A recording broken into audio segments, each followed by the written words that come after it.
Hello student, আজকে আমরা operating সিস্টেমের তৃতীয় ভিডিও পাবলিশ করছি, যেখানে আমরা মেমোরি ম্যানেজমেন্ট নিয়ে আলোচনা করব।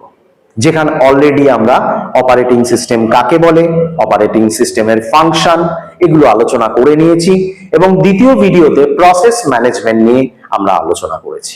কিন্তু আজকে আমাদের আলোচনার বিষয় হচ্ছে মেমোরি ম্যানেজমেন্ট, অর্থাৎ কম্পিউটারের মধ্যে যে মেমোরি থাকে সেই মেমোরিকে ম্যানেজমেন্ট করা অপারেটিং সিস্টেমের পক্ষ থেকে। কিন্তু এই বিষয়টিকে আলোচনা করতে গেলে আমাদের এটা জানতে হবে মেমোরিটা কি।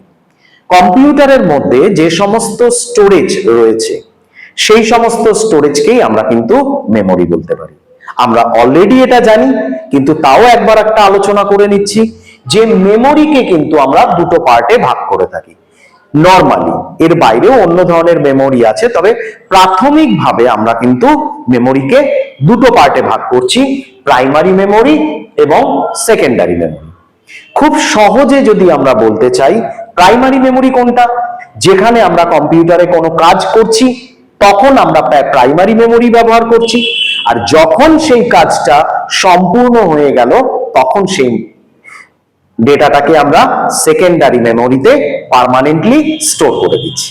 অর্থাৎ আমরা একটা ছবি তৈরি করছি, সেই ছবিটা কিন্তু আমরা ডেফিনেটলি প্রাইমারি মেমোরিতে তৈরি করব, এবং সেকেন্ড কমপ্লিট হয়ে গেল আমার ছবিটা, তখন কিন্তু আমরা ওই ছবিটাকে সেকেন্ডারি মেমোরিতে নিয়ে যাব।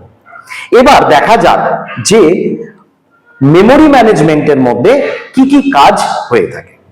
যেহেতু মেমোরিকে আমরা প্রাথমিকভাবে দুটো ভাগে ভাগ করছি, কাজটাও কিন্তু আমরা দুটো আলাদা আলাদা ভাগে ভাগ করে নেব। তাহলে প্রাইমারি মেমোরির প্রাথমিক কাজ কি? প্রাথমিক কাজ হচ্ছে মেমোরি অ্যালোকেশন করা। মেমোরি অ্যালোকেশন মানে কি?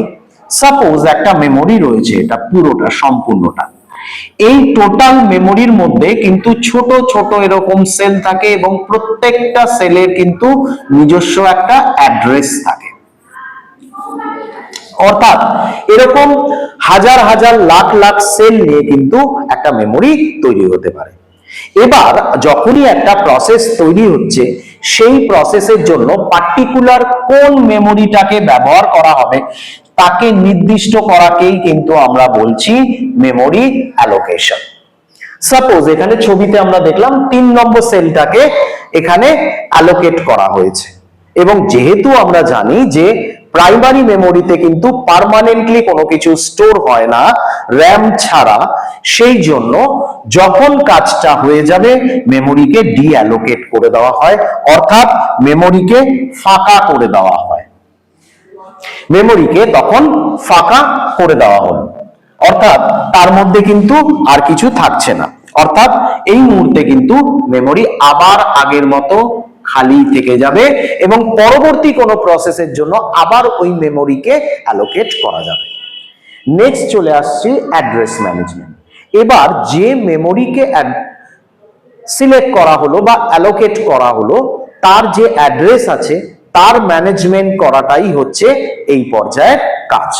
এবং শেষ পর্যায়ে এখানে দেখতে পাচ্ছি মেমোরি সিকিউরিটি, অর্থাৎ যে সেলকে সিলেক্ট করা হলো বা অ্যালোকেট করা হলো তার সিকিউরিটি যাতে বজায় থাকে, তার প্রোটেকশন যাতে থাকে, সেই কাজটি কিন্তু এই মেমোরি সিকিউরিটি এই পর্যায়ে হয়ে থাকে।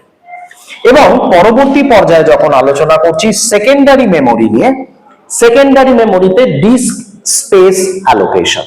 এক্ষেত্রে তো আর মেমোরি হচ্ছে না, তখন হয়ে যাচ্ছে ডিস্ক। সেটা হার্ড ডিস্ক হতে পারে বা অন্য কোনো ডিস্ক বা এসএসডিও হতে পারে। তাহলে সেক্ষেত্রে একই রকম ভাবে মেমোরি স্পেসকে অ্যালোকেট করা হয়, কিন্তু এক্ষেত্রে কিন্তু ডিঅ্যালোকেট করার প্রয়োজন হয় না, কারণ ওখানে পার্মানেন্টলি স্টোর হচ্ছে।